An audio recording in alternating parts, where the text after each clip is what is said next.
Who's got questions? Y'all already beaten Florida. So when you go into a game and you play on the second time, do you just go in with the idea, hey, what worked against them to beat them last time? That's what we'll just do again? No, it's conference. We knew from the start of the season that they was our mirror opponent. So once we played them one time, beat them the first time. Win or lose, when you play them the first time, the next time y'all meet, that coach and of course our coaching staff make those adjustments. We've been over their adjustments that we think they're going to make are just prepared as we was the first game. But yeah, after you play them the first time, the coach think you're going to do the same thing to beat them. But I don't think they have lost since we beat them.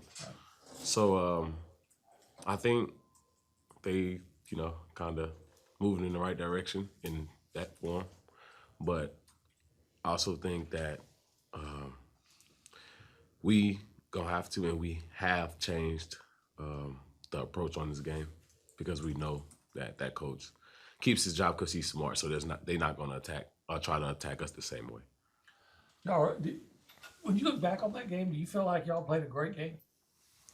I think we played a good first half. Second half, that's kind of when they came out and threw the first punch and just kept punching. They fought themselves back in the game, down 2, probably even took the lead at a point. I don't think we played a good all-around game, but I do think that was a start to what we could do and how we could turn around from being that second half team to coming out and throwing the first punch. Do you feel like, if you can speak for the whole team, do y'all feel like y'all have become a better team in just the 4 games since then? Or I think we have grown in the right direction.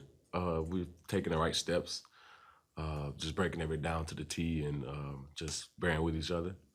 I can say I think we are better than we was when we played them the first time. But they also better too, though. So I know Buzz mentioned early in the season, or before conference, that he kind of went over what home games, away games, mirror games look like. Did you learn something from that talk about that you didn't think about with mirror games and kind of the mindset for them?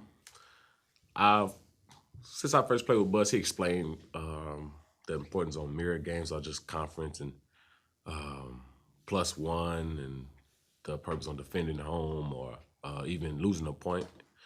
And he explained that to the Virginia Tech team when I was at Virginia Tech with him. So it just kind of refreshing my mind on it and help teach the younger kids that, younger players. And then psychologically, coming off the win like y'all did, where there was almost so many records broken with how big the margin was, how well y'all rebound. Is there a little bit more of a psychological effort coming into this game to not get too overconfident from what y'all were able to do against South Carolina? Most definitely.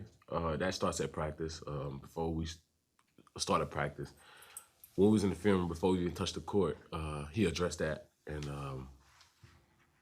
as men and a way of showing our maturity, we have to just take what he say and do what we always do and trust in what he say and what he believe. And we've been in a situation like that last year. I just feel like last year starting conference out 4-0 is kind of the same thing because you have to basically not still be on the 4 wins straight. You have to focus on the next game. You guys did a really good job against Castleton the last time, their center. What was the key to holding him down when you played that first game? Honestly, just try to get the ball out of his hands. He's a great player. He's their point guard from the post. He's their point guard. He makes all the reads, and he's a threat to score every time he touches the ball. So it's just kind of maintaining him and keeping him off the glass because he's also a great rebounder too. It seems like that he's kind of like the catalyst, as you mentioned, and gets everybody going. So keeping him down would seem to be another important piece tomorrow night, Yes, for sure. right? Yes, sir. Boots, you mentioned that y'all were 4-0 last year, that y'all started 4-0, and then we know what happened. So why is this team, in your opinion, more equipped to avoid a repeat of that? I can just say we have a lot of players on the team or main parts of this team that was a part of that team last year.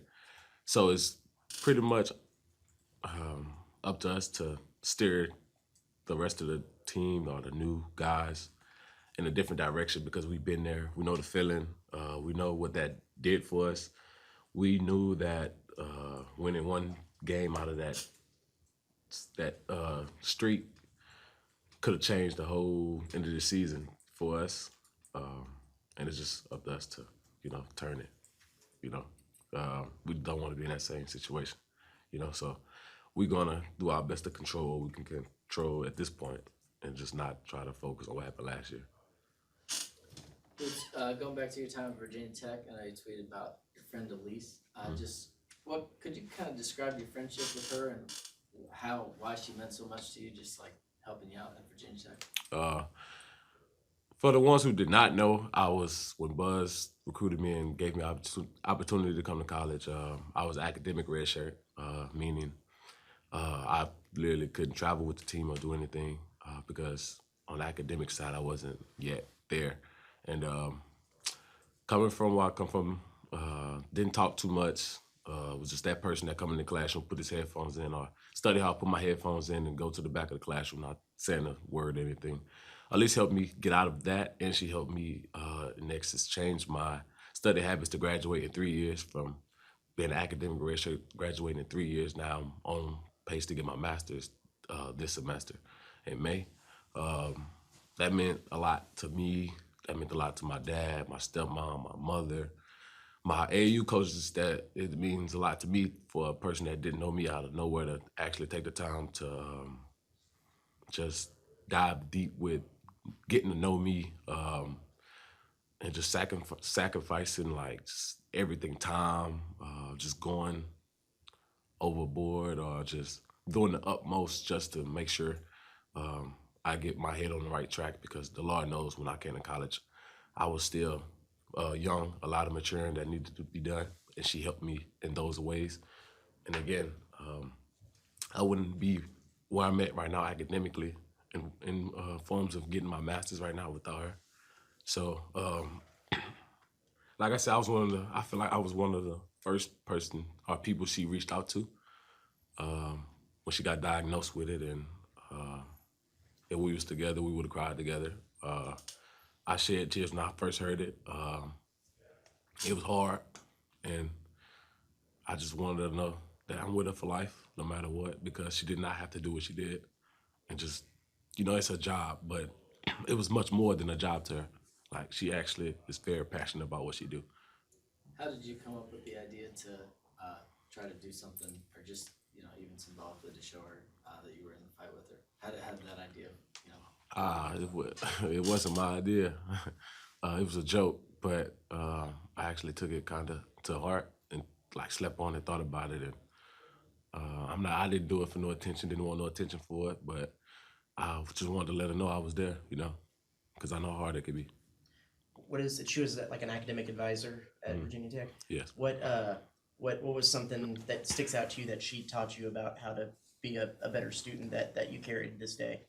Just basically managing my time. She showed me how important time management was, and yes, college or school come with a lot of work, but it's just how you manage it. You can work ahead. She was there, study halls, working with me one-on-one though, like not doing my work, but just making sure I understood and just the assignments, and just it was big for my life because that tool, time management, is something you can use for anything, not just school. Just managing your time with whatever you do. So I call it a life tool. And what was your undergrad degree in, and what are you getting your master's in? My undergrad is in human development, and the one I'm getting my master's in is recreation and human development. Tyrece, how long did it take you to grow your hair out that long? I remember it was Christmas Eve when I first twisted my hair. But the time before that, I think I was growing my dreads after I twisted them for almost 3 years, if not 3 years.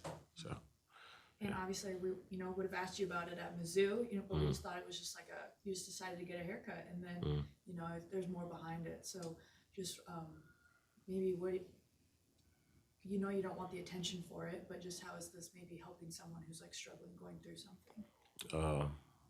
I think it helps a lot of people just to show that they're not going through it by themselves, or people are thinking about them, or some people that know they can do just a little something to help that feeling, because she's not the only person dealing with it, but she's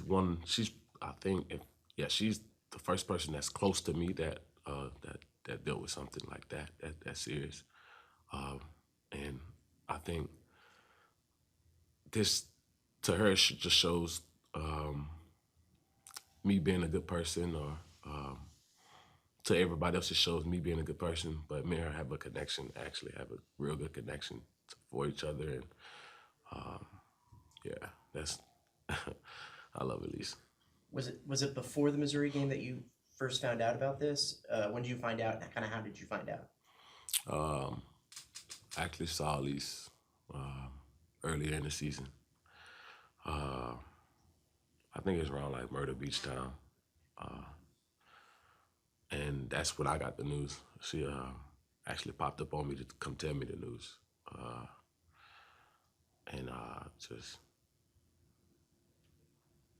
It was hard. That's when she first told me in person. She texted me the very first time, but it was kind of a situation to where it's kind of hard to believe.